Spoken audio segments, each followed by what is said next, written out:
मुलांनो? तुमच्या लक्षात आहे ना आपण काल काय काय बोललोय?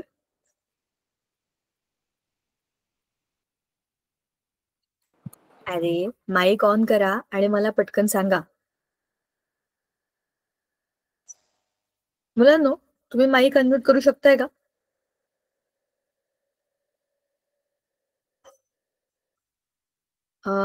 अनन्विता मैम, क्या ये सब लोग म्यूटेड है?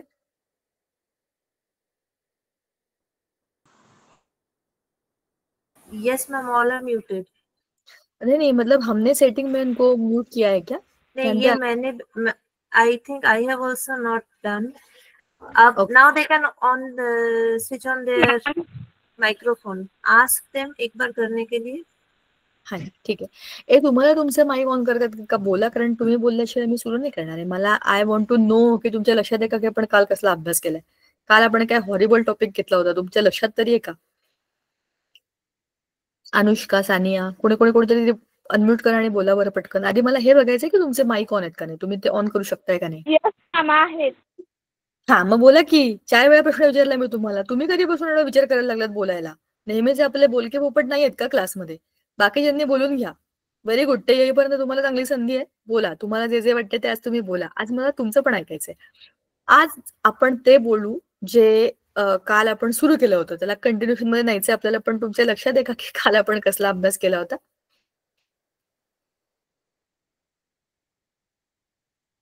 काय माहिती मॅडम, आम्हाला काही लक्षात नाही. आम्ही संध्याकाळी काय खाल्लं ते आम्हाला आठवत नाही. तुम्ही कालचं कुठे विचारताय? हो का? असं आहे का ते? कोणाच्याच लक्षात नाहीये काल आपण काय बोललो होतो? पण त्या काल क्लासेस जॉईन केला नव्हता. अच्छा, काल बऱ्याच जणांकडे गणपती विसर्जन असेल. बरोबर आहे, मी समजू शकते. पण ऐका, काल आपण मेटलॉजीचा पुढचा भाग केला होता, अॅल्युमिना एक्स्ट्रॅक्शन. अॅल्युमिना ह्या अॅल्युमिनियमच्या ओर मधनं अॅल्युमिनियम काढणं. आठवलं का कोणाला? तुमच्यापैकी किती लोक काल होते? तर तुम्हाला आठवलं का काल आपण खूप डेंजरस डिस्कशन केलेलं आहे. ते बॉक्साईट ओरचं लिचिंग करायचं, मग त्यातनं त्याला एक्स्ट्रॅक्ट करायचं, मग त्याच्यामध्ये आणखीन काही टाकायचं, मग इलेक्ट्रोलिटिक सेपरेशन. आठवलं का? डोंट वरी, नसेल आठवलं तरी I am there to help you. मी दाखवते ना तुम्हाला आपण काय काय बोललोय. 2 मिनिटं, मी पीपीटी पण ऑन करते. तोपर्यंत जरा तुम्ही तुमच्या ह्याच्यामध्ये काय बरं म्हणतात, तुमच्या पुस्तकामध्ये एकदा जरा बघा. आपण काल जो डेंजरस टॉपिक सुरू केला, डेंजरस मी का म्हणते, कारण तो ह्याच्या आधी आपल्याला एकदा पण झाला नाहीये. 10वीला तो पहिल्यांदा आलाय. ह्याच्या आधीच्या आपल्या इयत्तांमध्ये बॉक्साईट ओर मधनं अॅल्युमिनियम धातू वेगळा करणं, एक्स्ट्रॅक्शन ऑफ अॅल्युमिनियम, हे आपण केलेलं नाहीये, म्हणून ते आपल्यासाठी नवं आहे. डेंजरस म्हणजे काय? खूप वेगळ्या गोष्टी याच्यामध्ये ठासून भरलेल्या आहेत त्या कंटेंटमध्ये. आपण काय करतोय, मेटलर्जीमध्ये धातूला वेगळं करतोय. We are separating metal from their ores, बरोबर? तर जमिनीच्या खाली त्या ज्या काही ओर्स आपल्याला मिळतात त्यातल्या एलिमेंट्सना आपण वेगवेगळ्या ह्याच्यामध्ये डिवाइड केले. Low reactive, better reactive, middle reactive आणि हायली रिएक्टिव्ह. आठवत आहे का तुम्हाला? म्हणजे आपण तिची काय रिएक्टिव्हिटी सिरीज बघितली होती, त्याच्यामध्ये आपण हे ऑलरेडी डिस्कस केलं होतं. त्याच्यातल्या एका मेटलचं आपण एक्स्ट्रॅक्शन काल बघितलं, जे होतं अॅल्युमिनियम. अॅल्युमिना ओर मधनं अॅल्युमिनियम कसं काढायचं? 1 मिनिट, आता जरा पुन्हा ते बघा आणि याचं कनेक्शन कुठे आहे ते पण बघा. मग आपण आजचा नवा टॉपिक सुरू करू, जे की आहे एक्स्ट्रॅक्शन ऑफ झिंक. 2 मिनिटं, let me slightly increase it's font size. बघा, आपण जाणार आहे वरती आपल्या रिएक्टिव्हिटी सिरीज मध्ये. तिकडनं खाली आपण काय काय बघितलं मी तुम्हाला सांगेन, पण आधी थांबा. आपण काय करतोय ते बघा. आपल्याला आपल्या पुस्तकामध्ये 2 वेगवेगळ्या धातूंचं आता आपण जे डिस्कशन करतोय त्याचं एक्स्ट्रॅक्शन बघणार आहोत आपण. ते इथून जरा कोरिलेट करा. बघा, ह्याच्यामध्ये आपल्याला रिएक्टिव्हिटी सिरीज ऑफ एलिमेंट्स दिलेली आहे, म्हणजे मेटल्स, जे कोणते रिएक्टिव्ह मेटल्स आहेत त्यांची आपल्याकडे एक सिरीज आहे. सिरीजचा अर्थ आहे लिस्ट, कोणानंतर कोण. आपण काल अॅल्युमिनियमचं एक्स्ट्रॅक्शन बघितलं. अॅल्युमिनियम इथे, aluminium is more reactive than zinc. बघा, रिएक्टिव्हिटी सिरीज मध्ये तुम्ही जसं खाली खाली खाली जाताय ना, तुमची रिएक्टिव्हिटी कमी होते. So gold is the list reactive element, बरोबर? आधी आपण अॅल्युमिनियम एक्स्ट्रॅक्शन केलं त्याला आपण कसं एक्स्ट्रॅक्ट केलं, काय काय केलं, हे पटापट मी तुम्हाला आपल्या स्लाइड मधनं दाखवणार आहे. आणि आज आपण झिंकचं एक्स्ट्रॅक्शन कसं करणार ते बघणार आहोत. बघा, आपल्या डिस्कशनला इथे सुरुवात झाली. आयनिक कंपाऊंड्स आपण काल केले होते, प्रॉपर्टीज बघितल्या होत्या.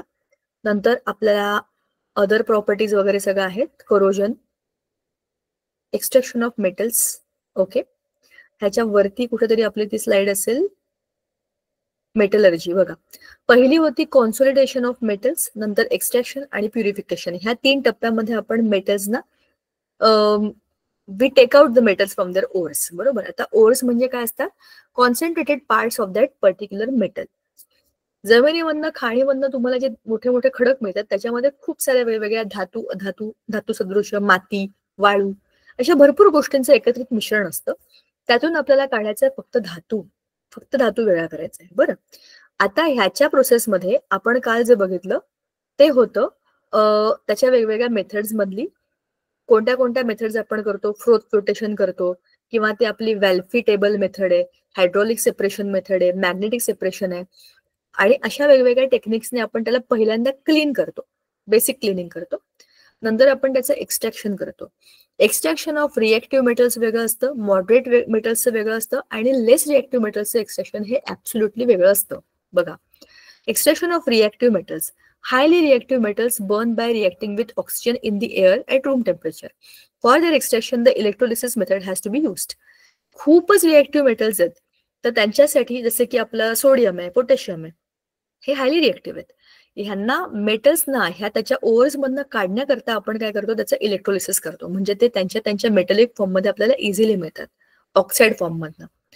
जे मॉडरेटली रिएक्टिव्ह असतात, जे मधले पिंक कलरचे होते, बऱ्यापैकी रिएक्टिव्ह आहेत पण खूप रिएक्टिव्ह नाही आहेत. तर अशा मेटलसाठी आपण काय करतो, त्यांच्यासाठी आपण वेगळ्या टेक्निक वापरतो.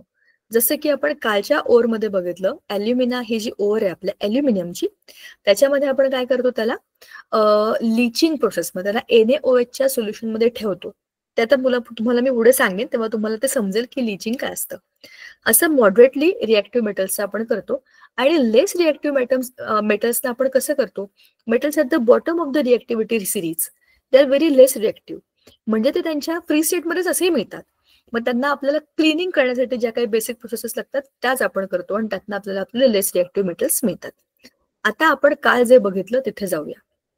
बघा, काल आपण ॲल्युमिना ओव्हरचं एक्स्ट्रॅक्शन बघितलं. एक एक मुद्दा समजून घ्या. हा नवा आहे म्हणून हा वेगळा आहे. मी मगाचपासून तुम्हाला 3-4 वेळा म्हणाले डेंजरस गोष्ट, पण डेंजरस कशासाठी आहे? कारण की ती सगळीच्या सगळी नवी प्रोसेस आहे. आयनिक कंपाऊंड आपण याच्या आधी बोललोय, सेपरेशन टेक्निक्स आपल्याला बऱ्यापैकी अंदाज आहे, पण कॉन्सन्ट्रेशन ऑफ बॉक्साईट ओर ही पहिल्यांदा आलेली गोष्ट आहे. शांतपणाने समजून घ्या. ऑलरेडी ती आपण काल केली आहे. तुम्ही काल नसलात तर तुम्ही पण ती त्याची आपली व्हिडिओ लिंक टाकली की तुम्ही ते बघा, तुम्हाला समजेल. आता एक्स्ट्रॅक्शन ऑफ रिएक्टिव्ह मेटल्स आपण जे बोललो त्याच्यातलं पहिलं एक्झाम्पल होतं सोडियमचं. सोडियम हा खूप रिएक्टिव्ह मेटल आहे, त्याला आपण त्याच्या ऑक्साईड फॉर्म मधनं इलेक्ट्रोलिसिस मेथडने काढू शकतो. सोडियम आपल्याला कॅथोडवरती जमा झालेला मिळतो. हे खूप रिएक्टिव्ह असतात, त्यांना डायरेक्ट इलेक्ट्रोलिसिसने आपण काढू शकतो. एक्स्ट्रॅक्शन ऑफ ॲल्युमिना, ॲल्युमिनियम हा जो आहे तो मिडल रेंज मधला होता. आठवतं तुम्हाला? आता तुम्हाला रिएक्टिव्हिटी सिरीज दाखवली होती, मिडल रिएक्टिव्ह. त्याच्यामधला ॲल्युमिनियम हा आपण आता काल डिस्कशनला घेतला होता. त्याच्या बॉक्साईट ओर मधनं आपल्याला आता ॲल्युमिनियम काढायचं आहे. ॲल्युमिनियमची सगळी माहिती आपल्याला दिलेली आहे. हा काढायचा कसा? 2 प्रोसेसेस आहेत. त्याला पहिल्यांदा क्लीन करण्याकरता एकतर बेअर्स प्रोसेस किंवा दुसरी हॉल्स प्रोसेस. ह्या 2 मेथड्स मधनं त्याची जी काही बारीक भुकटी असते, म्हणजे आपल्या मेटलची ओरची जी काही भुकटी आहे, म्हणजे बारीक केलेलं त्याचं जे मिश्रण आहे, त्याला आपण क्लीन करण्याकरता 2 मेथड वापरू शकतो. ह्याच्यामध्ये ही जी काही ॲल्युमिन आहे त्याला NaOH मध्ये टाकायचं आणि सोडियम ॲल्युमिनेट मिळतं, त्याचा वापर करायचा. दुसऱ्या याच्यामध्ये आणि त्या म्हणजे सोडियम ॲल्युमिनेटला पाण्यामध्ये टाकून पुन्हा AlOH3 म्हणजे ॲल्युमिनियम हायड्रॉक्साईड आपल्याला पाहिजे. ॲल्युमिनियम ऑक्साईडचा आपण ॲल्युमिनियम हायड्रॉक्साईड केला ह्या प्रोसेसमध्ये. दुसऱ्या याच्यामध्ये सुद्धा आपण तेच करतो, आपल्याला ॲल्युमिनियम हायड्रॉक्साईडच पाहिजे. बघा, ॲल्युमिनियम हायड्रॉक्साईड मिळतो, पण त्याच्यामध्ये आपण काय केलं, वरती आपण NaOH टाकलं होतं, इथे आपण सोडियम कार्बोनेट टाकलं. परिणाम काय झाला? कार्बन डायऑक्साईड रिलीज झाला. तोच कार्बन डायऑक्साईड इथे केमिकल रिएक्शन मध्ये ऍड झाला. हे तुम्ही नंतर आरामात शांतीत बघा. हे केमिकल रिएक्शन्स आहेत, बॅलन्स्ड इक्वेशन्स आहेत, चेक करून बघा. लेफ्ट राईट अभ्यास पण होऊन जाईल, त्याचं रिव्हिजन पण होऊन जाईल. आता ह्या प्रोसेसमध्ये पुन्हा ॲल्युमिना ओरचं आपल्याला काय मिळालं? Aluminium hydroxide. ही पहिल्या दोन कुठल्याही हॉल्स प्रोसेस घ्या किंवा बेअर्स प्रोसेस घ्या, तुम्हाला या ॲल्युमिनियमच्या ही जी ओर आहे त्याला ॲल्युमिना म्हणतात, ॲल्युमिना. त्याच्यामधनं तुम्हाला ॲल्युमिनियम हायड्रॉक्साईड पाहिजे. हा ॲल्युमिनियम हायड्रॉक्साईड तुम्हाला मिळाला की तुम्ही त्याला काय करणार? कॅल्सिनेशन, म्हणजे त्याला गरम करायचं, खूप तापवायचं, आणि मग त्याच्यापासून तुम्हाला मिळतो ॲल्युमिनियम ऑक्साईड Al2O3 आणि पाणी वेगळं होतं. आता माझ्या डोक्यामध्ये असंच विचार करता करता प्रश्न असा आला, Al2O3 2H2O अशी ओर आहे ना, मग त्या ओर मधलं फक्त पाणी काढून टाकलं तर Al2O3 मिळेल ना. एवढा सगळा द्राविडी प्राणायाम करायची गरज काय? पण निसर्गामध्ये मिळणाऱ्या ह्या ज्या असतात त्या इतक्या सोप्या पद्धतीने हीट केल्यावर पाणी निघून जाईल असं होत नाही. तसं होत नाही म्हणून हे सगळं करावं लागतं. म्हणजे डायरेक्ट हिटिंग केलं असतं की नाही, तर आपल्याला जे मिळतं ते आहे Al2O3. हे आहे ॲल्युमिनियम ऑक्साईड, आणि ह्याच्यातनं आता आपल्याला पाहिजे फक्त ॲल्युमिनियम. बघा, ॲल्युमिनियम ऑक्साईड मधला ऑक्सिजन निघून गेला की काय मिळतं? फक्त ॲल्युमिनियम मिळतं. ही प्रोसेस करण्याकरता आपल्याला इलेक्ट्रोलिटिक रिडक्शन करावं लागतं. ह्याच्यामध्ये काय केलं आपण? हे आहे एक्स्ट्रॅक्शन ऑफ ॲल्युमिनियमचं कंटेनर. हे एक स्टीलचं टँक आहे. ह्याच्यामध्ये इलेक्ट्रोलाइट, मिक्सचर ऑफ ॲल्युमिना, क्रायोलाइट आणि फेल्डस्पार, हे जे पिंक कलरचं सोल्युशन आहे, याच्यामध्ये हे दोन पदार्थ का टाकले? कारण की ॲल्युमिनाला गरम केल्यावरती त्याचा जो मेल्टिंग पॉइंट आहे 2000च्या वर आहे. ॲल्युमिना हे जे काही सॉलिड फॉर्म मधली ॲल्युमिना आहे त्याला तुम्हाला गरम करून त्याला वितळवण्याकरता 2000च्या वर टेम्परेचर लागतं. ते कमी करावं म्हणून आपण हे दोन पदार्थ टाकतो, क्रायोलाइट आणि फ्लोरस्पार. हे टाकले की काय होतं? ह्याचं टेम्परेचर आपोआप कमी होतं आणि ते वितळायला सुरुवात होते. जवळपास 1000 डिग्रीमध्ये आपलं काम होतं. आता ह्या लिक्विडमध्ये हा जो काळा काळा भाग तुम्हाला दिसतोय बॉक्समध्ये या, तो आहे त्याचा कॅथोड. ते ग्रॅफाइटच्या लाइनिंग्स आहेत आणि इथे ग्रॅफाइटचेच बार आहेत ज्याला आपण ॲनोड म्हणतो. आता आपण इलेक्ट्रिसिटीचा सप्लाय करणार, पॉझिटिव्ह निगेटिव्ह टर्मिनल तुम्हाला दिसतात तिकडे. आता काय होणार आहे? याच्यामध्ये इलेक्ट्रिसिटी फ्लो होणार. सर्किट क्लोज झालं, electrons will flow. Electricity flow झाली की आपोआप काय होतं? Positive particles towards negative pole, negative particles towards positive. Al is Al+3. Aluminium हा मेटल आहे, तर त्याचं काय बनतं? Cation Al+3. Al+3 कुठे जाणार? कॅथोडकडे. कॅथोड काय आहे? ही आतली काळी पट्टी, बरोबर.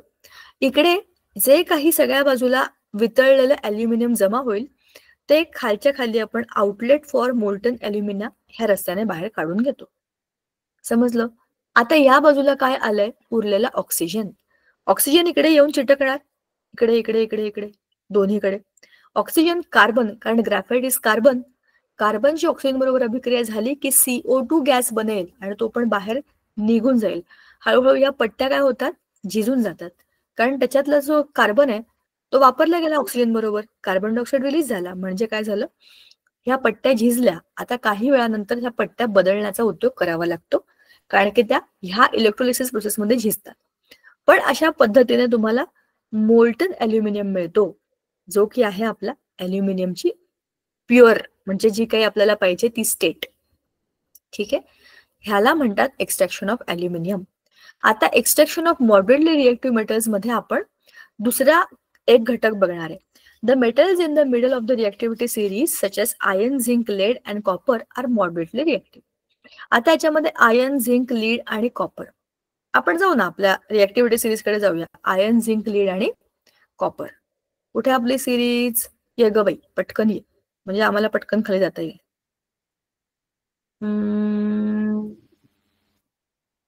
हा, मॅम, या सिरीजचा जास्त वापर होत असेल तर ती लक्षात कशी ठेवायची? लक्षात ठेवायची. काहीतरी गाणं बनवायचं, पोसोलिका असं काहीतरी गाणं बनवायचं. बघा, पोसोलिका, दोघांची नावं पोटॅशियम, सोडियम, लिथियम, कॅल्शियम, म्हणजे तुम्ही तुमच्या पद्धतीने काहीतरी करून त्याला लक्षात ठेवू शकता. पोसोलिका, नंतर ह्याचं काहीतरी गाणं बनवू शकता. बनवते, मी बनवून बघते, तुम्हाला सांगते. मी ते लक्षात ठेवले होते, पोटॅशियम, सोडियम, लिथियम, कॅल्शियम हे सगळे वाले. मग मॅग्नेशियम, ॲल्युमिनियम, मग झिंक, आयर्न, टिन, लीड, हे लक्षात ठेवायचं, लिहून लक्षात ठेवायचं, किंवा तुम्हाला हवं तर गाणं बनवू शकता. ठीक आहे. कोणाच तरी छोटं बाळ घरातला अभ्यासाला आलंय वाटतं 10वीच्या. चला, त्याला बाजूला करा, त्याला अजून टेन्शन देऊ नका, त्याचं आयुष्य सुखी चाललंय. आता माईक बंद करा. आपले zinc, iron, tin, lead, copper, mercury, silver, magnesium, aluminium हे सगळे जे आहेत हे सगळे आपले मॉडरेटली रिएक्टिव्ह आहेत, बरोबर. हे मॉडरेटली रिएक्टिव्ह मेटल्स. आता आपण त्याच्यामध्ये कोणाचा अभ्यास करणार आहे? झिंकचा अभ्यास करणार, बरोबर की नाही. झिंक एक्सट्रॅक्शन चाललंय आता आपलं खाली. मॉडरेटली रिएक्टिव्ह मेटल्स, त्याचं आता आपण एक्सट्रॅक्शन बघणार आहे. जस्ट वेट अ सेकंड, आपण जाऊ खाली. एक्सट्रॅक्शन ऑफ ॲल्युमिनियम, ह्या वरच्या सगळ्या केमिकल रिएक्शन 2-3दा लिहा बरं का. हे एकदा वाचून समजत नाही, लिहूनच ते येतं. आता मॉडरेटली रिएक्टिव्ह मेटल्स मध्ये आयर्न, झिंक, लीड, कॉपर असे मॉडरेटली रिएक्टिव्ह मेंबर आहेत. Usually they occur in the form of their sulphide, salts और carbonate. Iron sulphide, zinc sulphide, lead sulphide, copper carbonate, copper sulphide अशा वेगवेगळ्या फॉर्ममध्ये ते मिळतात. म्हणजे एकतर सल्फर बरोबर किंवा कार्बन बरोबर त्यांची रिएक्शन असते, बरं का. आता आपल्याला काय करायचंय, त्यांना या फॉर्म मधनं काढायचं आणि त्यांना त्यांच्या प्युअर फॉर्म मध्ये टाकायचं. आता it is easier to obtain metal from their oxide rather than the sulphides or carbonates. Oxide form मधले जे काही मेटल्स असतात त्यांना काढणं जास्त सोपं आहे. ऑब्व्हियसली ना, ऑक्साइड मध्ये फक्त ऑक्सिजन आहे. तुम्ही त्याला हीट केलं, कोणत्या तरी दुसऱ्या गोष्टीबरोबर रिॲक्ट केलं की त्या ऑक्सिजनची रिॲक्शन त्या दुसऱ्या मेटल बरोबर होते आणि आपला मेटल वेगळा होतो. सल्फाइड आणि कार्बोनेटच्या बाबतीमध्ये सल्फाइड, सल्फरची रिॲक्शन त्याच्यामध्ये येणार, कार्बोनेटमध्ये CO चा ग्रुप येणार, CO3 वगैरे. म्हणजे हे वाढीव ग्रुप आहेत. ऑक्साइडमध्ये फक्त ऑक्सिजन आहे जो इझिली बाहेर पडू शकतो. Therefore, sulfide ores are strongly heated in air to transform them into oxide. This process is called roasting. Sulphide or मधनं इझिली आपल्याला मेटल काढता येणार नाही, म्हणून आपल्याला काय करावं लागेल, सल्फाइडला ऑक्साइड मध्ये बदलायचं. त्याला आपण म्हणतो रोस्टिंग. पापड रोस्ट करतो ना आपण, भाजतो ना, नुसतेच भाजतो गॅसवरती, तसंच ह्या रोस्टिंग मध्ये त्याला स्ट्रॉंगली हीट केलं जातं in the limited supply of air. पण आपण गॅसवर भाजतो तर आपल्याला काही प्रॉब्लेम नाही, आपण आजूबाजूची एअर कंट्रोल नाही करत. कार्बोनेट ओअरला लिमिटेड एअरच्या सप्लायमध्ये ट्रान्सफॉर्म करायचं ऑक्साइडमध्ये. तसंच आपल्या सल्फाइडच्या ओअरला सुद्धा ट्रान्सफॉर्म करायचं ऑक्साइडमध्ये आणि त्याला आपण म्हणतो कॅल्सिनेशन. कार्बनचं आहे कॅल्सिनेशन, सल्फरचं आहे रोस्टिंग. ज्याच्यामध्ये सल्फर आहे त्याला तुम्ही रोस्ट करा, ज्याच्यामध्ये कार्बन आहे त्याला तुम्ही कॅल्सिनेट करा. म्हणजे काय करा, त्याला लिमिटेड सप्लायमध्ये गरम करा. आता the following reactions occur during the roasting and calcination of zinc. आता आपण झिंक वरचं डिस्कशन सुरू केलंय. झिंक सल्फाइड ह्याच्यामध्ये काय आहे, सल्फर आहे. तर सल्फर असेल तर काय करायचं, त्याला रोस्ट करायचं. ठीक आहे. आता कसं करायचं रोस्ट, ऑक्सिजन बरोबर त्याला गरम करायचं. त्याचा अर्थच काय आहे, भाजणं. ह्या ओरला आपण ऑक्सिजन मध्ये भाजलं म्हणजे गरम केलं तर काय झालं, झिंक सल्फाइडचा झिंक ऑक्साइड झाला आणि SO2 हा गॅस निघाला बाहेर, म्हणजे इट इज लिबरेटेड. कॅल्सिनेशन मध्ये आपण काय करतो, ZnCO3 ला नुसतंच गरम करतो लिमिटेड सप्लाय ऑफ एअर मध्ये, कारण त्याच्यामध्ये कार्बोनेट आहे. कार्बोनेट म्हणजे CO2, फक्त कार्बोनेट मधला CO2 निघून जायला पाहिजे आणि एक ऑक्सिजन आपल्याला झिंक बरोबर चिटकलेला पाहिजे. इट्स अ सिम्पल प्रोसेस आहे. त्या फॉर्म मधनं त्याला बदलायचं आणि त्याला कार्बोनेट मध्ये आणायचं. झालं.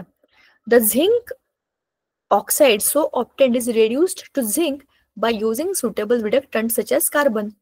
आता काय केलं आपण, या झिंक ऑक्साइडला कार्बन बरोबर रिॲक्ट केलं तर काय झालं, कार्बन मोनॉक्साइड बनला आणि झिंक मेटल वेगळा झाला. It's so simple. तुम्ही वरची बॉक्साइडची तुम्ही रिॲक्शन बघितली तर त्याच्यापेक्षा ही किती सिम्पल रिॲक्शन आहे. तर कॅल्सिनेशन करा किंवा रोस्टिंग करा, झिंक ऑक्साइड मिळाला त्याला कार्बन बरोबर रिॲक्ट करा, कार्बन मोनॉक्साइड हा गॅस निघून जाईल, तुम्हाला झिंक हा मिळेल.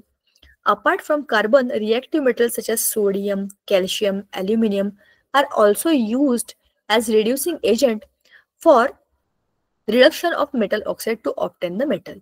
जिथे आपण इथे कार्बन वापरलाय ना, तिथे कार्बनच्या ऐवजी आपण दुसरे मेटल सुद्धा वापरू शकतो. सोडियम घेतलं तर आपल्याला सोडियम ऑक्साईड मिळेल, कॅल्शियम ऑक्साईड मिळेल, ॲल्युमिनियम ऑक्साईड मिळेल. म्हणजे कार्बन घेतला तर कार्बन मोनॉक्साईड हा चांगला वायू नाहीये, इट्स नॉट अ गुड वायू. म्हणून त्याच्याऐवजी आपण दुसरे मेटल पण टाकू शकतो आणि ही रिएक्शन करू शकतो. आणि अशा पद्धतीने मॉडरेटली रिएक्टिव्ह मेटल्स आपण मिळवू शकतो. When manganese dioxide is ignited with aluminum powder, the following reaction takes place. दुसरा मॉडरेटली रिएक्टिव्ह आपला मॅंगनीज आहे. MnO2 plus 4 aluminium. असं केलं तर काय मिळतं? मॅग्नेशियम वेगळा मिळतो आणि Al2O3 अल्युमिनियम ऑक्साईड हे आपल्याला मिळतं आणि हीट इज जनरेटेड ड्युरिंग दिस. आता identify the substances undergone oxidation and reduction in this process. आपल्याला हे बघायचं की आता कोणाचं रिडक्शन झालं, कोणाचं ऑक्सिडेशन झालं.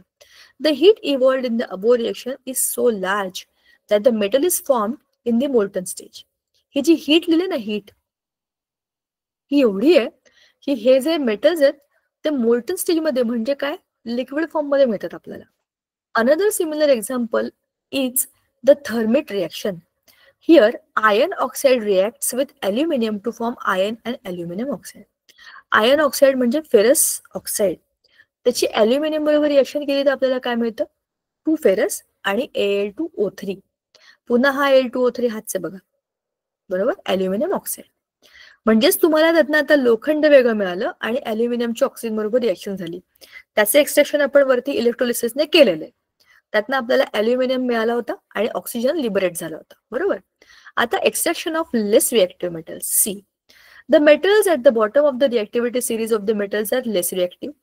That is why they are found in free state in the nature. For example gold, silver, platinum हे कोण आहेत? लेस रिएक्टिव्ह आहेत. ते फ्री स्टेटमध्ये असतात, ते तसे तसे मिळतात. खनिजांमध्ये सोन्याच्या खाणी, चांदीच्या खाणी, प्लॅटिनम चमकणारे असे मिळतात. The reserves of copper in the free state are very few. Copper free state मध्ये सहसा मिळत नाही, सल्फाइड फॉर्म मध्ये मिळतो. आणि मग presently copper is found mostly in the form of copper sulphate. तर आपल्याला त्यातला सल्फर काढून टाकला की कॉपर मिळतो. लेस रिएक्टिव्ह एलिमेंट्स मध्ये बाकीचे तर प्युअर फॉर्म मध्ये मिळतात, त्यांना काही आपल्याला वेगळं करायची गरज नाही, फक्त क्लिनिंगची गरज असते. तर कॉपर सल्फाइड मधला सल्फर काढला तर काय होणार बघा, ऑक्सिजन बरोबर त्याला हीट करायचं, काय मिळेल? SO2 गॅस निघून जाईल आणि कॉपर ऑक्साईड मिळेल. कॉपर ऑक्साईड आणि कॉपर सल्फेटला परत तुम्ही हीट केलं तर काय मिळेल? सल्फर आणि ऑक्सिजनचा SO2 गॅस आणि पुन्हा नुसताच मोकळा कॉपर, बरोबर ना. हे प्रोडक्टच पुन्हा याच्याबरोबर रिएक्ट केलेले. थांबा, let me draw it again so that you will understand. Copper सल्फेटचा मिळाला कॉपर ऑक्साईड. हा कॉपर ऑक्साईड इथे घेतला आणि त्याच्याबरोबर पुन्हा एक आणखीन मॉलिक्युल ऑफ कॉपर सल्फेटच टाकला, त्याच्याबरोबरच अभिक्रिया झाली तर काय मिळालं आपल्याला? Pure copper. आणि जे काही लिबरेट झालं ते SO2 गॅस बाहेर पडत राहील, आपली रिएक्शन इकडे होत राहील, शेवटी आपल्याला काय मिळेल? कॉपर मिळेल. समजलं. आता refining of metals. Metals obtained by the various reduction processes described above are not very pure. ह्या सगळ्या प्रोसेसेस मधनं आपल्याला जे काही मेटल्स मिळतात ते काही they are not in their very purest form. Obviously, some or other kind of impurities would be there in that. They contain impurities. The impurities need to be separated to obtain the pure metal. जे काही त्याच्यामध्ये impurity आहे ते तुम्हाला काढायचे. Electrolytic method or electrolysis method is used to obtain the pure metals from the impure metals. So you need to have the purest form of your metals. You will get that after doing the electrolysis. तुम्ही अल्युमिनियमचं बघितलं तसा setup असतो. Purest form of metal you get at the end of the electrolysis, and the impurities are liberated in various forms, maybe in the form of gases or other compounds, right? आता corrosion of metals. This is the last part of the lesson. तुम्हाला हे माहितीये की आपल्या आजूबाजूला अनेक वस्तू ह्या गंजलेल्या असतात. लोखंडाचा गंज असेल, कॉपरची भांडी काळसर होतात, चांदीची भांडी काळी पडतात, किंवा अल्युमिनियमच्या भांड्यांवर सुद्धा असा काळसर थर असतो. हे काय आहे? This is nothing but corrosion. नाव व्हॉट इज कोरोजन? करोडचा अर्थ आहे की क्षरण करणं, वरच्या सरफेसला म्हणजे पृष्ठभागाला रिॲक्ट करून खडबडीत करून टाकणं. Old iron bars of buildings, copper vessels not cleaned for long time, silver ornaments or idols exposed to air for long time, old abandoned vehicles fit to be thrown away. तुम्ही बघितलं असेल रस्त्याच्या कोपऱ्यामध्ये कुठेतरी अशा तुटक्या फुटक्या गाड्या असतात, काही रिक्षा असतात, त्यांची चाकं काढून टाकलेली असतात, 4 व्हीलर मोस्टली अशा वाकड्या तिकड्या अशा कशा तरी पडलेल्या, त्या गंजलेल्या असतात, त्यांचं काहीच होऊ शकत नाही पुढे. अशा गंजलेल्या गाड्या ह्या अनयुज्ड मेटलिक पार्ट्स असतात. खूप दिवस याच पडून पडून पडून पडून त्याला गंज लागलेला असतो. असेच चांदीचे पायातले म्हणजे जोडवी म्हणा किंवा साखळ्या म्हणा किंवा गळ्यातले हातातले अंगठ्या कालांतराने ते आपोआप काळे पडतात. किंवा चांदीचे दिवे, चांदीची भांडी, ग्लास असेल किंवा तांब्या असेल, नुसतंच ठेवून ठेवून पण ते काळं होतं. जिथे जास्त ह्युमिडिटी आहे किंवा जास्त बाष्प आहे अशा हवेमध्ये किंवा केमिकल्स आहेत अशा हवेमध्ये, हे लवकर होतं. उदाहरणार्थ पुण्यापेक्षा मुंबईच्या हवेमध्ये चांदीची भांडी खूप लवकर काळी पडतात. त्या मानाने पुण्यामध्ये ती खूप चांगली टिकतात. हवेतला फरक आहे. पण ह्याचा अर्थ असा आहे की जिथे बाष्प जास्त आहे, आर्द्रता जास्त आहे, ह्युमिडिटी जास्त आहे, तिथे हे प्रोसेस लवकर होतं. कसलं? करोजनचं. तुमच्या वस्तूच्या पृष्ठभागावरतीच काहीतरी होतंय आणि त्याचा काहीतरी बदल होतोय. The substance is changing on its surface. ह्यालाच म्हणतात करोजन. लोखंडाचं करोजन तुम्हाला ऑलरेडी माहिती आहे. लोखंडाच्या बार्स असतील किंवा त्याचे सळ्या असतील किंवा पट्ट्या असतील, काहीही असेल लोखंडाची वस्तू, शिडी सुद्धा, आपले दरवाजे, गेट लोखंडी, हे तुम्हाला आपोआप गंजलेले दिसतात. तुम्ही त्याला किती पेंटिंग करा, काही करा, किती सुंदर ठेवा, पण ते गंजतातच. कारण की त्या रंग निघून गेला आणि हवेशी म्हणजे हवेतल्या बाष्पाशी त्याचा संपर्क आला की it gets corroded. Now why do silver articles turn blackish while copper vessels turn greenish? हे कशामुळे होतं? काहीतरी गडबड आहे त्याच्यामध्ये. Why do pure gold and platinum always glitter? सोन्याच्या दागिन्यांना मात्र काही होत नाही. रिएक्टिव्हिटी सिरीज मधला गोल्ड आठवतो तुम्हाला? सगळ्यात खाली एकटाच बसलाय तो. त्याला कशाचाच कसलाच परिणाम त्याच्यावर होत नाही. ना ऍसिडचा, ना पाण्याचा, ना ऑक्सिजनचा, ना हवेचा, काही नाही. सुखी माणूस आहे. तुम्ही आता ही गोष्ट ऑब्झर्व केली आहे का बघा? दागिने घालून म्हणजे घरातल्या खूप साऱ्या बायकांना दागिने घालून फिरायची सवय असते, काम करायची सवय असते बघा. तर त्याच्यामध्ये हातामध्ये चांदीच्या, सोन्याच्या अंगठ्या असतात, स्पेशली सोन्याच्या अंगठ्या, सोन्याच्या बांगड्या. आपण दैनंदिन आपल्या आयुष्यामध्ये कितीतरी वेगवेगळ्या केमिकल्सना हाताळतो.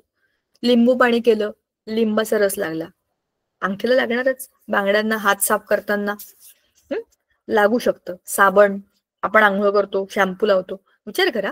ऍसिड, बेस, पाणी, हवा, ह्या सगळ्याच्या संपर्कामध्ये आपल्या सोन्याच्या दागिने असतात, पण त्यांना काहीही होत नाही. कारण की gold is the least reactive metal. त्याच्यामुळे तो तसंच चमकत राहतो. प्लॅटिनम हा दुसरा एक, आजकाल तुम्ही त्या प्लॅटिनमच्या ऍड बघितल्या असेल. प्लॅटिनम के दागिने, ती सासू सुनेला देते, तो नवरा त्याच्या बायकोला देतो किंवा बहीण भावाला देते. काहीतरी प्लॅटिनमची अंगठी असते, ब्रेसलेट असतं, कानातले गळ्यातले असतात. प्लॅटिनम जास्त महाग आहे आणि प्लॅटिनमचे दागिने जवळपास चांदीसारखेच दिसतात. सो हे जे प्लॅटिनम आहे हे सुद्धा ग्लिटर करतं आणि ह्याला काही गंजबिंज चढत नाही. चांदीचा रंग मात्र बदलतो, प्लॅटिनमचा बदलत नाही, म्हणून ते महाग आहे. आता rusting of iron articles causes large financial loss. विचार करा ना, तुम्ही बांधकाम करण्याकरता तुम्ही सामान तिथे आणून ठेवलं, तुम्ही तिथे रॉड आणून ठेवले, सिमेंट बिमेंट सगळं तुमचं तयार आहे, पण कामगार झाले नाही, ते येईपर्यंत तुमचं सामान तसंच पडून राहतं. त्याला हळूहळू गंज चढल्यासारखं वाटतं. म्हणजेच तुमचं खूप सारं सामान हे विनाकारण वाया जातं. आणि अशा वाकड्या तिकड्या किंवा ज्या बेभरोशाच्या वस्तूंवरती आपण घर तर नाही बांधू शकत. पण करोजन हा खूप मोठा प्रॉब्लेम आहे आणि हा खूप मोठा फायनान्शियल लॉस पण करतो. फायनान्शियल लॉस म्हणजे आर्थिक नुकसान. ते कंट्रोलमध्ये नाहीये. आता बघा ना, एखाद्या इन्स्ट्रुमेंटच्या बांधकामामध्ये किंवा त्याच्या स्ट्रक्चरमध्ये ह्या लोखंडाच्या सळ्या म्हणजे साखळ्या आणि त्याला एक हे लावलंय बघा, खिळा पण गंजलाय, साखळी पण गंजली आहे. त्याला वरती जो लागतो तो खिळा आणि त्याचं ते खालचं ते बॉटम सगळं गंजलंय. किती दिवस टिकणार हे? ज्या गोष्टीला पकडून ठेवण्याकरता हे ठेवलंय ती गोष्ट नंतर कधी ना कधी उघडणार आहे. हे तुम्ही असं मारलं खूप गंजलेलं ठोकून तर ते फुटून जाईल, म्हणजे त्याची वीकनेस वाढेल. जी काही स्ट्रेंथ आहे लोखंडाची ती गायब होते बिकॉज इट इज रस्टेड ना. आता rusting of iron article causes large financial loss. Thus corrosion of iron that is rusting is a big problem. Iron reacts with moist air and a deposit of reddish substance Fe2O3H2O is formed on it. लोखंडाचं गंजणं म्हणजे काय आहे? लोखंडाच्या वस्तूंच्या पृष्ठभागावरती पाण्याची म्हणजे काय, moist air म्हणजे काय आहे, हवेमधलं बाष्प याची अभिक्रिया होते. तर ती अभिक्रिया केल्यामुळे काय होते, वरचा फेरस, फेरस म्हणजे लोखंड, इथे काय आहे, लोखंड आहे फेरस, आणि पाण्यामधलं म्हणजे हवेतलं पाणी ह्यांची अभिक्रिया होते आणि काय बनतं, Fe2O3 फेरस ऑक्साईड आणि त्याच्यावर एक H2O असा एक नवीनच कंपाऊंड बनतो जो लाल लाल रंगाचा ह्याच्या सरफेसवरती येऊन जमा होतो थरच्या थर. So that is nothing but rust. Carbon dioxide in moist air reacts with surface of copper vessels. ज्या काही कॉपरची भांडी असतात त्या भांड्यांवरती जो हिरवा रंग येतो तो कशासाठी असतो, त्या कॉपरच्या म्हणजे त्या तांब्याच्या भांड्यांना कॉपरची रिएक्शन तुम्ही बघा हिरवट हिरवट रंग होतो, तो कशामुळे होतो, हवेमधलं मॉइश्चर, कार्बन डायऑक्साईडची रिएक्शन होते कॉपर बरोबर इन मॉइस्ट एअर. तर ही सगळी जी भांडी असतात ना त्यांना पुसून ठेवतात बघा, ओली ओली ठेवायची नाही म्हणतात. तांब्याची भांडी देवघरातली वगैरे असतात त्यांना तांब्या भांड, पितळेचं नाही तांब्याचं ताम्हण असतं, पळी असते, ग्लास असतो, कलश असतो, जे काय असतो सगळं स्वच्छ धुतात आणि लगेच पुसून ठेवतात, त्याला मॉइस्ट ठेवत नाहीत, नाहीतर त्याच्यावरती डाग पडतात आणि हिरवे हिरवे त्याला हे होतं, खराब होतं त्याचं सरफेस, कारण की ते त्याची लस्चर लूज करतं. लस्चर म्हणजे शायनिंग. हा हवेतला कार्बन डायऑक्साईड त्याच्या पृष्ठभागावर रिॲक्ट करतो आणि कॉपर कार्बोनेट बनवतो, जो एक हिरव्या रंगाचा थर आहे. लोखंडाचा लालसर रंगाचा थर होता, ह्याचा हिरव्या रंगाचा थर आहे. म्हणजे आता हा काय करतोय, जे काही प्युअर कॉपर आहे त्याच्यावरती स्वतःच एक आवरण तयार करतोय कॉपर कार्बोनेटचं, जे की त्याचा गंज आहे बरोबर. आणि ह्या प्रक्रियेला पॅटिनेशन ऑफ कॉपर असं म्हणतात. पॅटिनेशन ऑफ कॉपर म्हणजे कॉपरची गंजण्याची क्रिया असं म्हणू शकतो आपण सोप्या भाषेत. On exposure to air silver articles turn blackish after some time. This is because of the layer of silver sulphide. Silver म्हणजे एजी, आणि ह्या एजीची रिएक्शन हवेमधल्या सल्फर म्हणजे SO2 SO3 असे गॅसेस असतात ना, सल्फर असतात, सल्फाइड्स त्याला म्हणतो आपण, तर त्यांची अभिक्रिया ह्या सिल्वर बरोबर होते आणि ते त्याचे सल्फाइड बनवतात which are blackish in colour. So हे hydrogen sulphide in the air H2S असे वगैरे ज्या फॉर्म मध्ये असतात, so they make a layer of silver sulphide form by the reaction of silver with the hydrogen sulphide in the air. H2S असतो हवेमध्ये, त्याची reaction होते एजी म्हणजे सिल्वर, म्हणजे आपल्याकडे बनतं AgS सिल्वर सल्फाइड, जे आपल्या चांदीच्या वस्तूंना काळं काळं करतं, ब्लॅक अँड व्हाईट असं त्याला दिसायला लागतं ते. By oxidation of aluminium a thin layer of aluminium oxide forms on it. अल्युमिनियमचं सुद्धा एक काळसर थर ऑक्सिडेशन होतं, ऑक्सिजन बरोबर त्याची अभिक्रिया होते आणि अल्युमिनियम ऑक्साइड बनतो which is blackish in colour. आता इथे चित्रात काय दिलंय, the copper cladded Statue of Liberty, Statue of Liberty हा कसला होता, कॉपरचा, made 300 years ago has turned green. Copper कसं असणार आहे, कॉपर हे असं तांबूस लाल असतं की नाही, तसं ते बनवलं होतं कॉपरचं स्टॅच्यू ऑफ लिबर्टी. ती नंतर बदलून हिरवी झाली कारण की ते बघा ना कॉपर कार्बोनेट तयार झालं त्याच्यावरती, सरफेसचा रंग बदलला कारण की त्याच्या सरफेसवर अभिक्रिया झाली, that is already in the air ना. Carbon dioxide is in the air and that is somewhere near the ocean, तर तिथे पाण्यामध्ये मॉइश्चर आहेच आहे, त्याचा रंग बदलणार आहे, ओके नाही. So this is how the effect of corrosion we can see around. आपल्या आजूबाजूला अनेक गोष्टींमध्ये आपण हा परिणाम बघितलाय. But then can you prevent this corrosion. Corrosion तुम्हाला थांबवता येतं का, बघा इथे हा धडा संपेल, हा मला वाटतं पुढच्या वेळेला संपेल आपला. आज जमलं तर आपण आजच let us finish this today, फार कठीण नाहीये ते, we will do it now. Prevention of corrosion आपल्याला कसं हे थांबवता येतं. Various methods are use to protect the metals from corrosion. Special attention is paid in almost all the methods so that iron does not rust. सगळ्यात महत्वाचं लोखंड न गंजणं.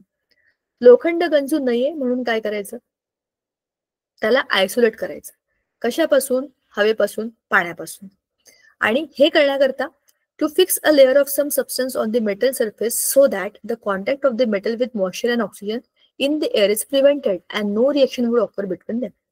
पृष्ठभागाचा पाण्याशी, हवेशी आणि इतर काही गोष्टींशी, मॉइश्चरशी संपर्क टाळायचा असेल तर काय करावं लागेल? त्याच्यावरती आवरण लावावं लागेल. लोखंडाच्या वस्तूंना आपण पेंट करतो. Due to that what happens, त्याच्या पृष्ठभागाचा संपर्क तुटला ना, मग काय होतं? पृष्ठभागाची अभिक्रिया होत नाही आणि गंजत नाही वस्तू. सिंपल टेक्निक आहे. जिकडे अभिक्रिया होते तिथे एक्सपोजर बंद करून टाकायचं. Exposure is like you are expose to air and then you will be oxidised. मग काय? ऑक्सिजनशी संपर्क टाळा, बंद करा.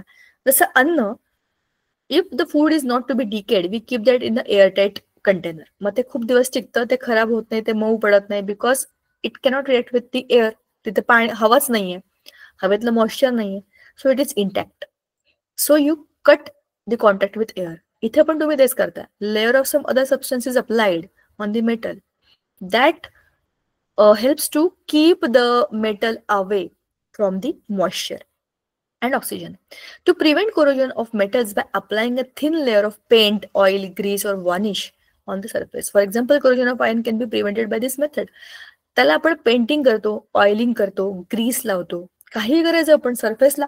भलाय आपलं लोखंड काळा झालं तरी पण चालेल, पण त्याचा सरफेसशी संपर्क तुटला पाहिजे हवेचा, बरोबर.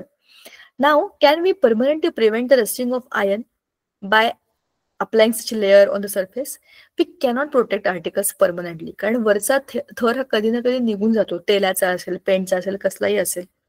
म्हणून the method of painting is suitable for short time. If there is a scratch on the paint, झालं ना, स्क्रॅच पडला की सरफेस झाला एक्सपोज, आलं, and then it is done, प्रक्रिया सुरू. So if a small surface of the metal comes in contact with air, the process of rusting starts below the layer of the paint. कोणत्याही पेंटच्या खालचा surface जरी एअरच्या कॉन्टॅक्टमध्ये आला तर वरती पेंट आहे पण खालून गंजणं सुरू आहे, असं सुद्धा होऊ शकतं. So it is going to happen it. तुम्ही त्याला कंट्रोल नाही करू शकत, तुम्ही त्याला मिनिमाइज करू शकता. Why do new iron sheets appear shiny? नवीन ज्या काही आपल्या लोखंडाच्या पट्ट्या असतात त्या शायनी का असतात? कारण लोखंड हा मेटल आहे ना, and metal is very shiny. तो त्याच्यामध्ये ते ऑटोमॅटिक शाईन असतं, फक्त ते रस्टिंगमुळे जातं. मग आपण काय करू शकतो? काही वेगळ्या पद्धतीने आपण हे थांबवू शकतो. काय? गंजणं. गॅल्वनायझिंग ह्या पहिल्या मेथडने काय करतो आपण? In this method a thin layer of zinc is applied to prevent the corrosion of iron or steel. लोखंडाच्या किंवा स्टीलच्या वस्तूंच्या वरती आपण एक लेअर झिंकचा त्याच्यावर टाकतो. हा लोखंडाचा बांबू आहे समजा, काहीतरी जे काही आहे सरफेस आहे, त्याच्यावरती मी एक लेअर झिंकचा टाकला, तर झिंकची अभिक्रिया ऑक्सिजन बरोबर होत नाहीये, पाण्याबरोबर होत नाहीये, तर खालचं माझं गंजणं कमी होईल. ठीक आहे. For example, shining iron nails, pins, etc. In this method, corrosion of zinc occurs first because zinc is more electropositive than iron. After a few rainy seasons, the zinc layer goes away and the inner iron gets exposed. Then the iron starts rusting. मगाशी मी तुम्हाला हे म्हणाले की झिंकची अभिक्रिया वरच्या वस्तूंशी होत नाहीये, म्हणजे झिंकची अभिक्रिया वरच्या वस्तूंशी जरी झाली तरी पण खालचा आयर्न हा इंटॅक्ट राहतो. अभिक्रिया होत नाहीये म्हणण्यापेक्षा अभिक्रिया वेगळी होते. आपल्याला लोखंडाचा गंज नाही पाहिजे, मला लोखंडावरती दुसराच एक मेटल लावून टाकला, त्याची अभिक्रिया होऊ दे ना, स्लोली, हळूहळू, जशी व्हायची तशी. तो गेला पूर्णपणे की मग खालचा लोखंड होईल. तोपर्यंत त्याच्यावर पुन्हा एकदा गॅल्वनाइज करून टाका, दुसरं काहीतरी करून टाका. You have to keep your iron protected. To keep that iron protected you have to apply something over it. Zinc लावा, झिंक हळूहळू अभिक्रिया करेल, स्लोली रिएक्टिव्ह, हळूहळू त्याची रिएक्शन तो करेल. Few rainy seasons it will take. काही पावसाळ्यात गेल्यानंतर तुमचा लोखंड एक्सपोज होईल, तोपर्यंत तुम्ही त्याला पुन्हा गॅल्वनाइज करा. ठीक आहे. Caustic cleaning, rinsing, pickling, rinsing, flux solution, drying, zinc bath, cooling. हळूहळू तुम्ही काय केलं बघा, त्याला तुमच्या लोखंडाच्या सामानाला धुतलं, रिन्स केलं, परत त्याला तुम्ही त्याच्यात बुडवलं, रिन्स केलं.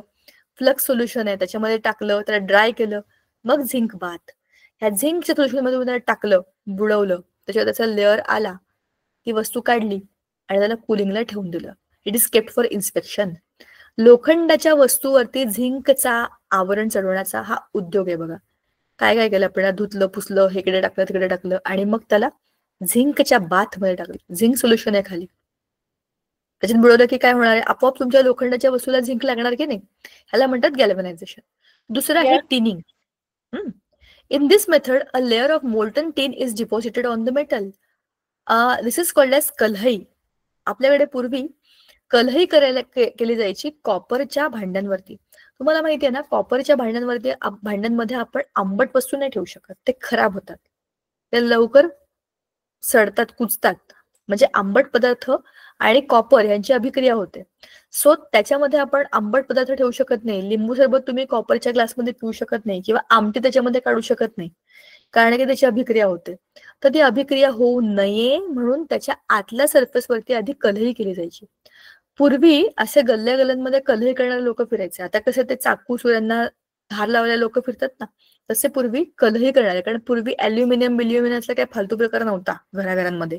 स्वयंपाक करण्याची भांडीच मुळात तांब, पितळ, लोखंड अशी होती, मातीची भांडी होती. मग ह्याचे हे प्रॉब्लेम टाळण्याकरता कल्हई केली जायची. आपल्याकडे हे ज्ञान खूप पूर्वापार आहे. म्हणजे कोणता धातू कशाबरोबर अभिक्रिया करतो हे आपल्याला माहितीये. तर हा जो कल्हई म्हणजे त्याच्यावरती काय करायचं, a greenish layer forms on the surface of copper or brass vessels. This greenish layer is poisonous. बरोबर ना. हा हिरवा जो असतो त्याच्यावरचा थर हा चांगला नसतो. बटर मिल्क और करी, मी आता तुम्हाला सांगितलं की आंबट वस्तू तुम्ही त्यात ठेवू शकत नाही, ते खराब होतात. So tinning is done to prevent all such damages. त्याला टिनचा एक लेअर लावायचा, आतमध्ये जस्ताचं एक आवरण लावायचं. हे केल्यामुळे काय होतं, त्याची अभिक्रिया कॉपर बरोबर होत नाही आणि जस्ताची काही अभिक्रिया अन्नाबरोबर पॉइझनस नसते. म्हणून मग त्याला आतून कल्हई लावायचे आणि अशी भांडी पूर्वी स्वयंपाकाकरता वापरायचे. ॲनोडायझेशन, याच्यामध्ये काय करतो बघा. In this method, metals like copper, aluminum are coated with thin and strong layer of their oxides by means of electrolysis.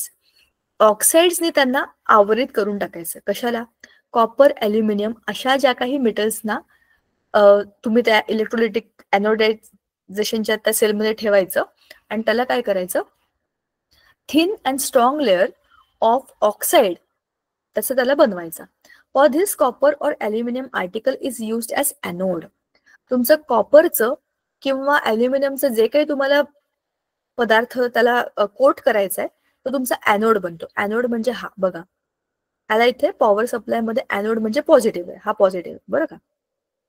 आणि as this oxide layer is strong and uniform all over the surface, it is useful for prevention of the corrosion of the metal. Cathode खाली आहे liquid मध्ये, negatively charge.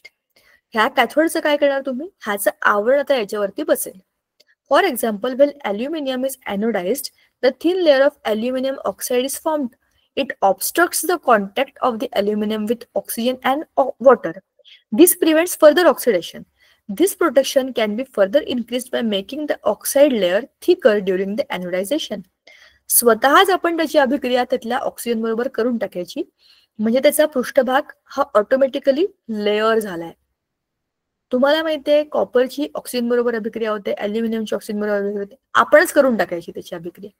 त्याच्या पृष्ठभागावरती ते ऑक्साईडचे layer आले, aluminium oxide, copper oxide, की त्याचा पृष्ठभाग थांबला, बाहेरच्या गोष्टीची एक्सपोजर होणार नाही, म्हणजे आपण त्याचं प्रोटेक्शन केलं. आपल्याला पृष्ठभाग वाचवायचा आहे, त्याच्याकरता आपण हा प्रयोग केला. आता पुढे बघा काय, इलेक्ट्रोप्लेटिंग आणि नंतर आहे ॲलॉईंग. सगळ्यात चांगली प्रोसेस यातली ॲलॉईंग आहे. मला सगळ्यात इंटेलिजंट गोष्ट जी वाटते ती आहे ॲलॉय बनवणं. म्हणजे एका धातूमध्ये दुसरे धातू टाकणं, त्याच्यामुळे त्याची कॅपॅसिटी वाढते, गंज कमी होतो. त्याच्या आधी आपण जरा आधी इलेक्ट्रोप्लेटिंग बघूया. In this method, a less reactive metal is coated on a more reactive metal by electrolysis. बघा, एखाद्या कमी रिएक्टिव्ह मेटलला जास्त रिएक्टिव्ह मेटलच्या वरती लावून टाकायचं. 1 ग्रॅम सोन्याचे दागिने, चांदीच्या दागिन्यांवर सोन्याचा मुलामा, ह्याच्यामध्ये काय करतात, जे जास्त रिएक्टिव्ह मेटल आहे, समजा आतमध्ये तांब्याचं काहीतरी दागिने आहे, त्याच्यावरती सोन्याचा मुलामा लावला तर काय होतं, चमकतं पण आणि त्याची अभिक्रिया अशी कोणाबरोबर होत नाही. आतलं जे कॉपर आहे ते टिकून राहतं आणि वरच्या बाजूला जास्त म्हणजे जास्त शायनिंग वाला आणि कमी रिएक्टिव्ह असं मेटल आपण लावून टाकलं, त्याला म्हणतात इलेक्ट्रोप्लेटिंग. तर silver plated spoons, gold plated ornaments are the examples of electroplating, जे मी आताच तुम्हाला सांगितलं.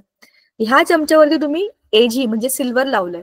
असे खूप सारे आजकाल बघा गिफ्ट आयटम झालेत, ते असतात काहीतरी वेगळ्या धातूचं, त्याच्यावरती चांदीचा मुलामा लावल्यासारखं वाटतं, दिसणं खूप सुंदर दिसतात, ते जास्त टिकतात कारण की त्याच्यावरती सिल्वर आहे. तरी सुद्धा सिल्वरची पण अभिक्रिया ऑक्सिजन बरोबर होते, नंतर ती भांडी पण काळी पडतात. म्हणून सगळ्यात मस्त आहे गोल्ड प्लेटिंग. पण गोल्ड प्लेटिंग मध्ये 1 ग्रॅम सोनं म्हणजे एवढ्या मोठ्या दागिन्यावरती 1 ग्रॅम सोनं सगळीकडे पसरवलेलं आहे, हो की नाही? त्याचा थर किती पातळ असेल याचा विचार करायचा. सांगायचा मुद्दा, आपण काय करतोय, खालच्या पृष्ठभागावरती वरचा पृष्ठभाग दुसऱ्या एका मेटलचा लावतोय, तो जास्त शायनिंग वाला आहे, कमी रिॲक्टिव्ह आहे, दिसायला पण चांगला, टिकायला पण चांगला. नंतर आहे अलॉइंग. मला हे का आवडतं ते ऐका. Majority of the metallic substances use presently are in the form of alloys. ज्या ज्या काही मेटलिक वस्तू आपण आजकाल वापरतो सगळे कोणत्या ना कोणत्या प्रकारचे अलॉय आहेत. The main intention behind this is to decrease the intensity of corrosion of metals. The homogeneous mixture formed by mixing of a metal with other metals or non-metals in certain proportion is called as alloy. Alloy मध्ये आपण काय करतो, एखाद्या धातूला दुसऱ्या धातू बरोबर किंवा एखाद्या अधातू बरोबर सुद्धा काही काही प्रमाणामध्ये ऍड करतो, त्याला त्याचं सोल्युशन बनवतो काइंड ऑफ. हे कंपाऊंड नाहीये, this is just a mixture. For example, bronze is an alloy formed from 90% copper and 10% tin. Bronze statues do not get affected by sun or rain. Stainless steel does not get stains with air or water and also does not rust. लोखंड गंजतं पण stainless steel नाही गंजत. Stainless steel मध्ये जास्त प्रमाणामध्ये दुसरे धातू add केलेले असतात, त्याच्यामुळे ते गंजत नाही, कारण त्यात लोहाचं कंटेंट कमी आहे. नाव it is an alloy made from 74% iron, 8% chromium and 18% chromium and 8% carbon. कोणतं? Stainless steel. 74% आयन आहे ना त्याच्यामध्ये, पण 100% नाहीये. 18% क्रोमियम आणि 8% carbon. In recent times various types of alloys are used for minting coins. Coin बनवण्याकरता पण असे वेगवेगळे अलॉय बनवले जातात. थोडक्यात ह्या सगळ्या धड्यामध्ये आपण इतक्या वेगवेगळ्या गोष्टी बघितलेल्या आहेत, इतक्या वेगवेगळ्या प्रोसेसेस बघितलेल्या आहेत की विचार केला की समजतं at the end of the lecture, at the end of the lesson, बापरे आपण काय काय काय काय बघितलं याच्यामध्ये. आता जरा पान नंबर बघूया, जरा आज वेगळा अभ्यास करूया. 108 पानावरती हा धडा संपला आणि सुरू कुठे झालाय? Just see where we started. 108 वर संपला, सुरू झाला आहे हा we are still going up, still there are many things to गो.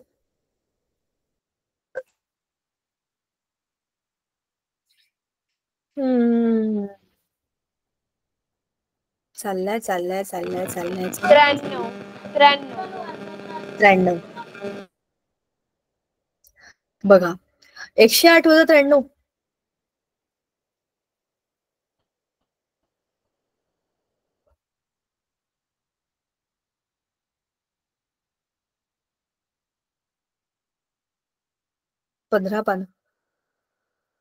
पंधरा पानांचा धडा आहे.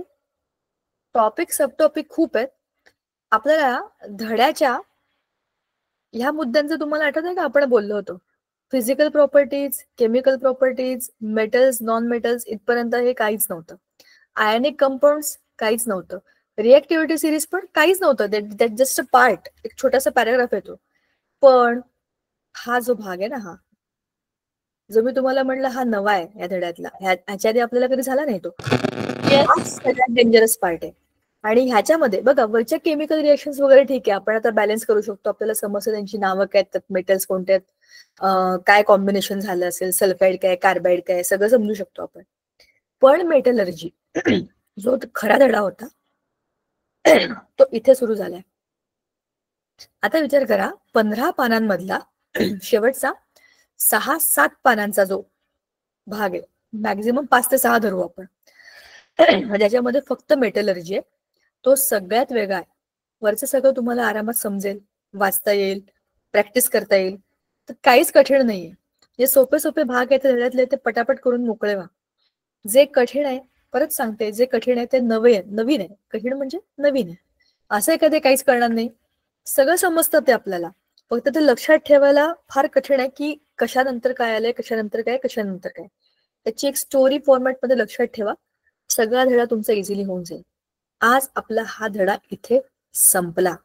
And I think this is our second last lesson. ह्याच्यानंतर आपला एकच लेसन आहे, मग आपला केमिस्ट्रीचा सगळा अभ्यास पूर्ण होईल. मग तुम्ही तुमच्या 10वीच्या अभ्यासाकरता रेडी फॉर केमिस्ट्री, बरोबर ना? म्हणजे केला तर आपला एकच लेसन बाकी आहे. Just let me cross check how many lessons do we have with us. म्हणजे पुढच्या वेळेला तो आपला लेसन सुरू झाला की हार्डली एका महिन्यामध्ये आपलं केमिस्ट्री इज डन, बरोबर? आय थिंक फक्त कार्बन कंपाऊंड उरलेला आता, हो ना? That is the only last lesson, 4th lesson. हो, कार्बन कंपाऊंड एकच आहे. आपला पिरियोडिक टेबल झाला, केमिकल रिएक्शन झाला, धातू विज्ञान झाला, carbon compound is last lesson that we will start next time. चलो, तोपर्यंत भेटू आणि अभ्यास कराच. तुम्ही तुमचा करायलाच अभ्यास. चला भेटूया पुढच्या आठवड्यामध्ये. तोपर्यंत अभ्यास करा आणि bye. Take care. Bye. Thank you.